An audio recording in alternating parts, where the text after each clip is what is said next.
এরপর মেয়েদের কিন্তু জুতো ছেঁড়া থেকে চণ্ডীপাঠ সমস্ত কাজগুলো শিখে রাখতে হয়। সকালবেলাতে দেখো ছেঁড়া জুতো নিয়ে বসে গেছি, অনেক কষ্ট করে জুতের ফিতেটা লাগিয়ে নিলাম। ফিতেগুলো আগের দিন বাজার থেকে এনেছিলাম, সেটাই লাগালাম। তো এরপরে দেখো সকালবেলাতে একটু সেদ্ধ ভাত বসিয়ে নিচ্ছি, কারণ মামাম সোনা খেয়ে স্কুলে যাবে, সাথে করবো একটা বেগুন পোড়া।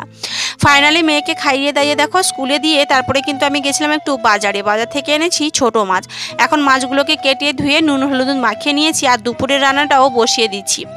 বাড়ির বউরা কিন্তু তখনই লক্ষ্মী হিসেবে বিবেচিত হয় যখন দেখবে তুমি চোখ থাকতে অন্ধ আর মুখ থাকতে বোবা। এই দুটো কাজ যদি তুমি সংসারে ভালোভাবে মেনটেন করতে পারো, তাহলেই কিন্তু তুমি বাড়ির ভালো বউ হিসেবে বিবেচিত হবে। সেটা সংসারে যাই ঘটে যাক না কেন, তার অন্যায়ের প্রতিবাদ করা যাবে না, তবেই কিন্তু তুমি বাড়ির লক্ষ্মী বউ হিসেবে বিবেচিত হবে। হ্যাঁ, কথাটা শুনতে খারাপ লাগলেও এটাই কিন্তু বাস্তব, আর এখনকার দিনে এটাই কিন্তু ঘটে চলেছে, আর সেটাই তোমাদের সামনে তুলে ধরলাম। ভিডিওটা ভালো লাগলে অবশ্যই ভিডিওতে একটা লাইক কমেন্ট শেয়ার করে দিও। টাটা।